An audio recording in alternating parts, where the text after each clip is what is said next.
LifeHouse kids, thanks for joining us today. It's great you're here. Let's get started.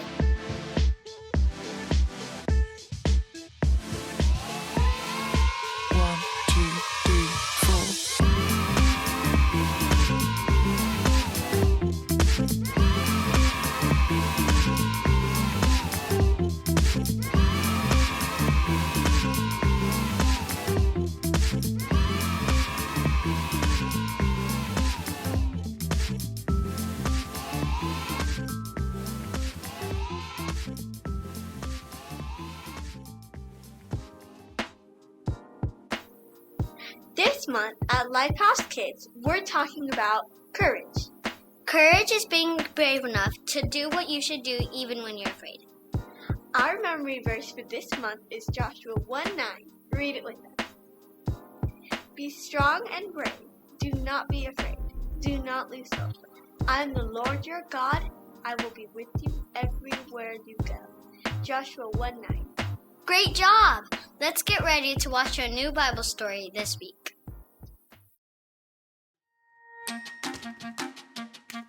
Welcome to Story Lab. This week we're talking about courage while we take a look at the story of someone who faced a pretty dark night. Oh, and don't miss this.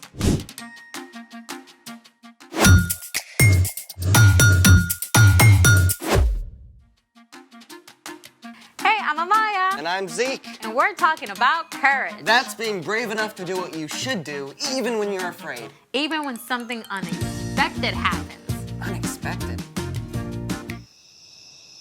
How do you feel about the dark? A little nervous. I mean, I can't see. Can we please have the lights back? Hey! Lots of people don't like the dark. So I thought we could try something to make dark fun. Oh, laser tag. Pew, pew, pew, pew, pew. Or something kids can try at home. Flashlight tag? Pew, pew, pew. Or glow in the dark slime. Oh, I've never made slime. Me neither. Alrighty then, let's make it. Okay, what do we use for this experiment? All right. So we have clear school glue, water, baking soda, and glow powder. First, we put in the glue.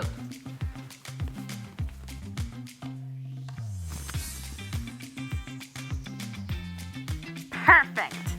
Next, we add the water.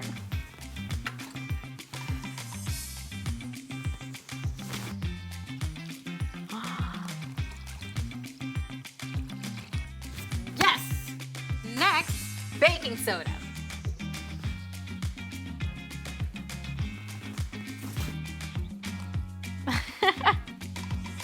And finally, we add the glow powder.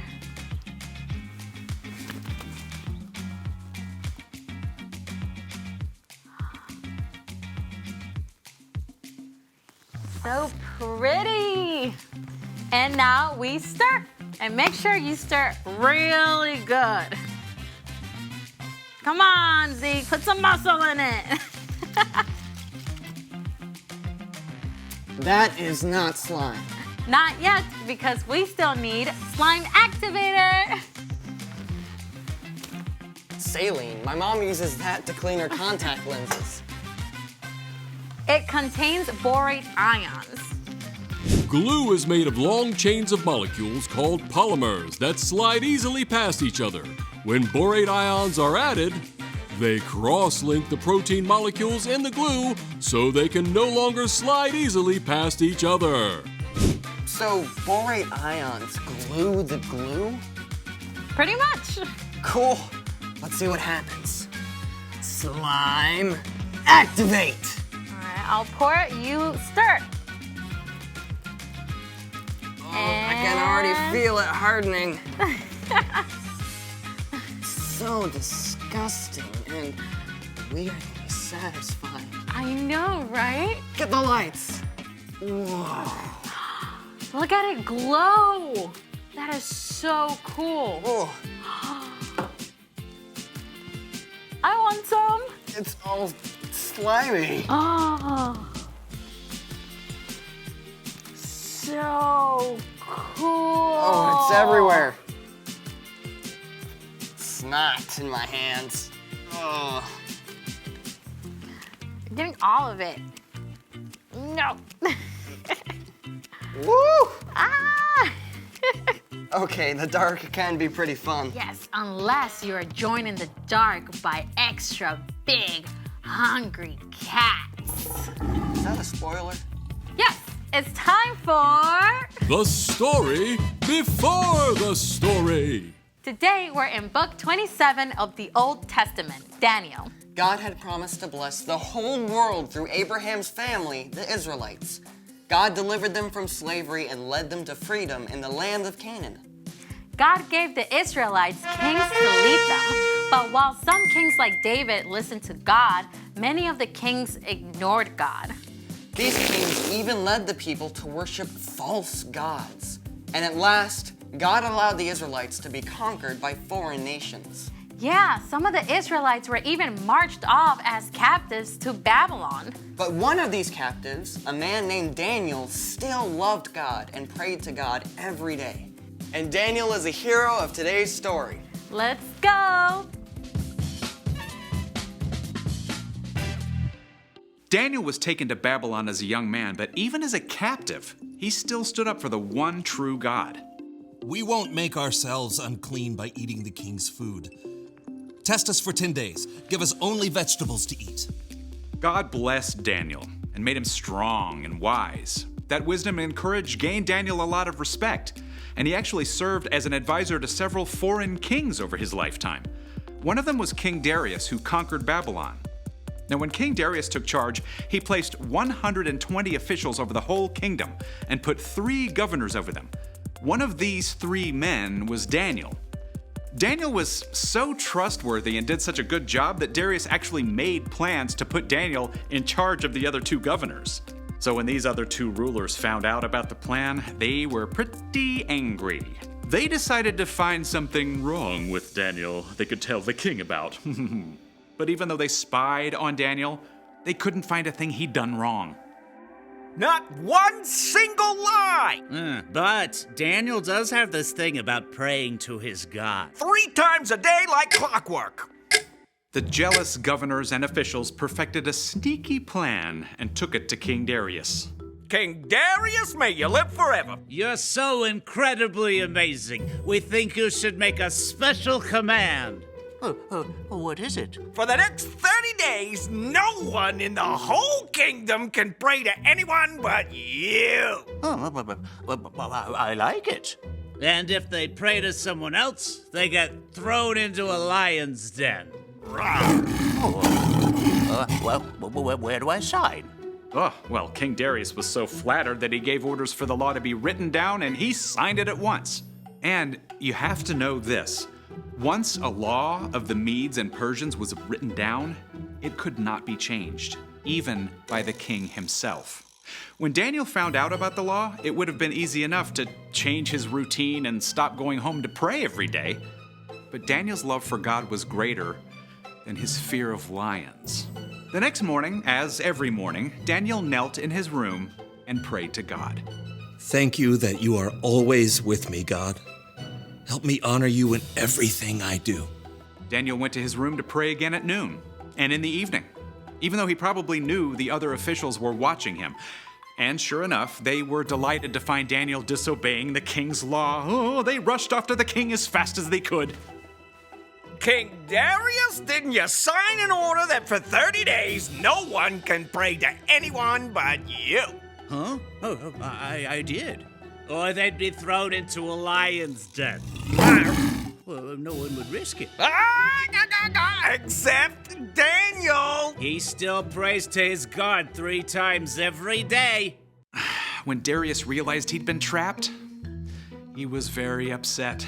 He didn't want Daniel to be harmed, but even he couldn't find a way around the law. So at sunset, the king called for Daniel to be brought out and thrown in the lion's den. Daniel, you always serve your God faithfully, so may he save you. Then Daniel was shoved into the dark den and a stone was placed over the entrance. Now, we don't know exactly what Daniel felt alone in that deep, dark place with prowling lions. But in the palace, the king was so sick with fear he couldn't sleep. As soon as the sun rose, he hurried back to the lion's den. Daniel, oh, you serve the living God. Has he been able to save you from the lion? Morning sunlight revealed Daniel, with the powerful lions curled up around him, tame as house cats. My God sent his angel to shut the mouths of the lions. They haven't hurt me at all. Oh, lift him out of the den at once. Daniel was completely unharmed. The king was so amazed that he wrote a letter to everyone in the kingdom. I order people in every part of my kingdom to respect and honor Daniel's God. He is the living God. He has saved Daniel from the power of the lions. Daniel continued to serve the king, and because of Daniel's courage, every person in the land heard about the one true God. The end. A whole den full of lions. Daniel must have been so scared. Oh, for sure, but he could look back on the times that God had helped him. He trusted God to be with him no matter what. So, what's our part in this story? Well, okay, maybe your mom told you to take the trash to the curb hours ago, but you forgot and now it's dark. It might be tempting to just skip it, but you can trust God to be with you while you do it. Or maybe you have to give a book report in front of the whole class and it's your first time, so you're super nervous. It would be easy to just tell the teacher you lost your voice and can't quite do it. Yeah, but truth is, you can trust that God is with you even in front of the class. Yeah, God knows we all struggle with fear sometimes. That's one of the reasons God gave us Jesus. When we believe in Jesus and follow him, we have God's Spirit to help us face anything that comes our way, from a book report to a barking dog to a mean kid. I think we've got it. Thank you, Brian. See you next time. So here's the thing. You can do what you should because God is with you. Too bad Daniel didn't have this stuff to glow in the lion's den. Yeah, I don't think you can ever get that out of big cat fur. I don't think I'm ever gonna get it off my hands. Thanks for joining us in the Story Lab. See you next time.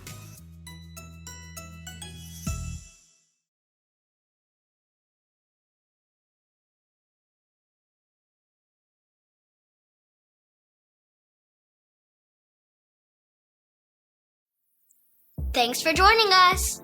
If you are watching at home, thanks for tuning in. If you're at one of our campuses in Bakersfield, Coachella Valley, Delano or Roscoe, get ready. because your small group leader has lots more planned for you.